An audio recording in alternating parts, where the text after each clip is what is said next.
Kemiskinan merupakan salah satu persoalan mendasar yang menjadi pusat perhatian pemerintah di negara manapun. Kemiskinan merupakan permasalahan yang diakibatkan oleh kondisi nasional suatu negara dan situasi global. Globalisasi ekonomi dan bertambahnya ketergantungan antar negara tidak hanya merupakan tantangan dan kesempatan bagi perubahan ekonomi serta pembangunan suatu negara, tetapi juga mengandung resiko dan ketidakpastian masa depan perekonomian dunia.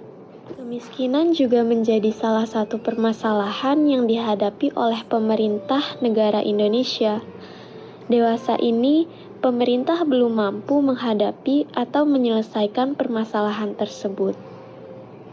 Kondisi kemiskinan Indonesia semakin parah akibat krisis ekonomi yang menerjang Indonesia pada tahun 1998.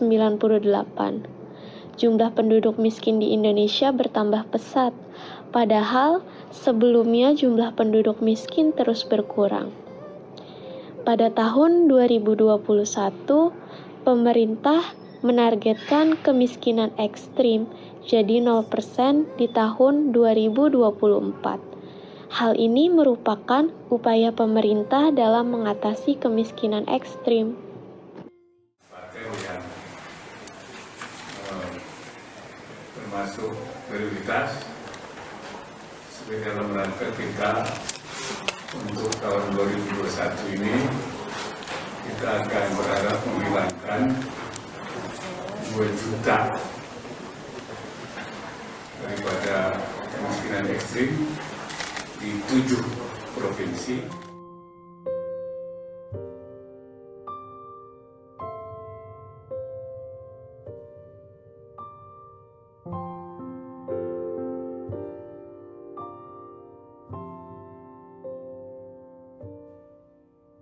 Lalu upaya dan solusi apa sih yang harus kita lakukan?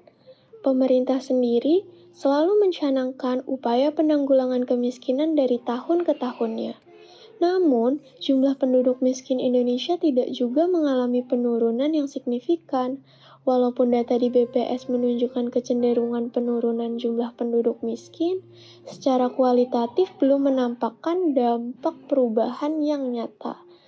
Malahan, kondisinya semakin memprihatinkan tiap tahunnya. Berdasarkan data Badan Pusat Statistik, jumlah penduduk miskin Indonesia pada Maret 2022 adalah 26,16 juta jiwa, sedangkan tingkat kemiskinan Indonesia pada bulan yang sama yaitu sebesar 9,54%. Usaha pemerintah dalam penanggulangan masalah kemiskinan sangatlah serius, bahkan merupakan salah satu program prioritas termasuk bagi pemerintah Provinsi Jawa Tengah. Upaya penanggulangan kemiskinan di Jawa Tengah dilaksanakan melalui 5 pilar yang disebut Grand Strategi. Pertama, perluasan kesempatan kerja.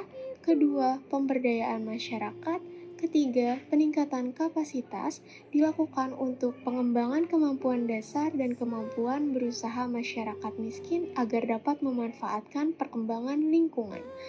Keempat, perlindungan sosial. Kelima, kemitraan regional dilakukan untuk pengembangan dan menata ulang hubungan dan kerjasama lokal, regional, nasional, dan internasional guna mendukung pelaksanaan dari strategi di atas. Strategi pengentasan kemiskinan yang dikemukakan oleh Bank Dunia bahwa setiap dekade strategi pengentasan kemiskinan mengalami perkembangan mulai dari penciptaan lapangan kerja, peningkatan pendapatan, pengembangan kesehatan, dan pendidikan perlindungan sampai dengan pemberdayaan kaum miskin. Strategi pengentasan kemiskinan yang dilaksanakan oleh pemerintah dapat dibagi menjadi 2 bagian besar. Pertama, melindungi keluarga dan kelompok masyarakat yang mengalami kemiskinan sementara. Dan kedua, membantu masyarakat mengalami kemiskinan kronis dengan memberdayakan dan mencegah terjadinya kemiskinan baru.